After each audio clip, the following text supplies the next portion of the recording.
Suatu malam, Jalaluddin Rumi mengundang Syam Tarbisi ke rumahnya. Sang mursyid Syamsuddin pun menerima undangan itu dan datang ke kediaman Rumi. Setelah semua hidangan makanan malam siap, Syam berkata pada Rumi, "Apakah kau bisa menyediakan minuman untukku?" Yang dimaksud adalah arak dan khamr. Rumi kaget mendengarnya. "Memangnya Anda juga minum?" "Iya," jawab Syam. Rumi masih terkejut. "Maaf, saya tidak mengetahui hal ini. Sekarang kau sudah tahu, maka sediakanlah. Di waktu malam seperti ini, dari mana aku bisa mendapatkan arak?" "Perintahkan saja salah satu pembantumu untuk membelinya." "Kehormatanku di hadapan para pembantuku akan hilang. Kalau begitu, kau sendiri pergilah keluar untuk membeli minuman.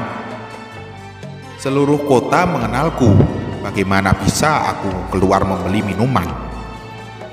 Kalau kau memang muridku, kau harus menyediakan apa yang aku inginkan.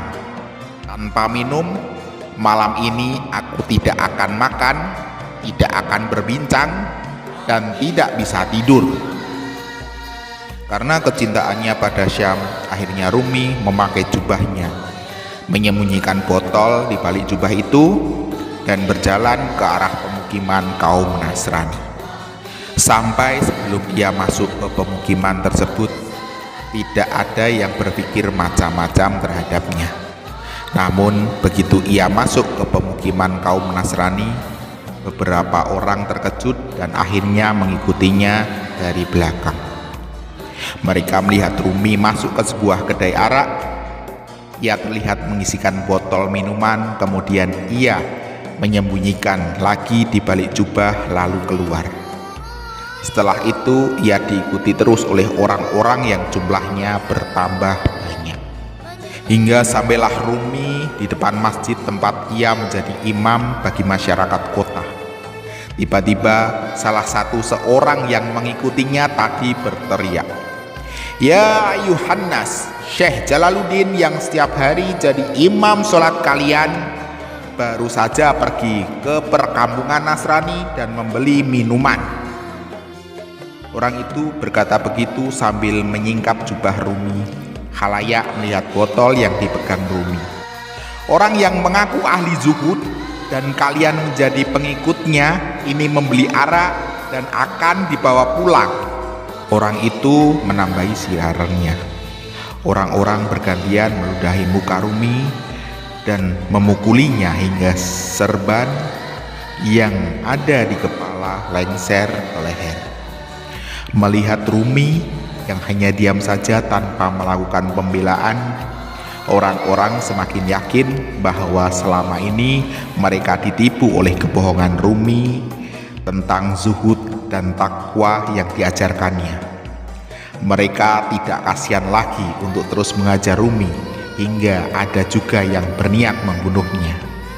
Tiba-tiba terdengarlah suara Syam Tarbisi. "Wahai orang-orang yang tak tahu malu, kalian telah menuduh seorang alim dan faqih dengan tuduhan minuman khamr. Ketahuilah bahwa yang ada di botol itu adalah cuka untuk bahan masakan." Seorang dari mereka masih mengelak, "Ini bukan cuka, ini arak." Syam mengambil botol dan membuka tutupnya. Dia meneteskan isi botol di tangan orang-orang agar menciumnya. Mereka terkejut karena yang ada di botol itu memang cuka. Mereka memukuli kepala mereka sendiri dan bersimbuh di kaki Rumi. Mereka berdesakan untuk meminta maaf dan mencium tangan Rumi hingga pelan-pelan mereka pergi satu demi satu.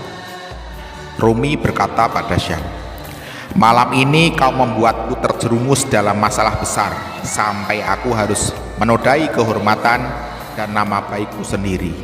Apa maksud dari semua ini? Agar kau mengerti bahwa wibawa yang kau banggakan ini hanya khayalan semata.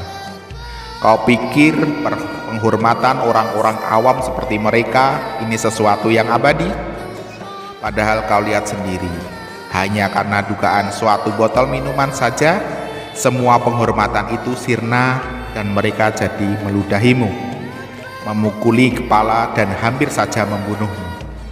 Inilah kebanggaan yang selama ini kau perjuangkan dan akhirnya lenyap dalam sesaat.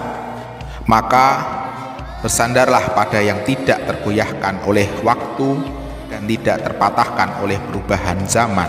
Bersandarlah pada Allah Subhanahu wa Ta'ala.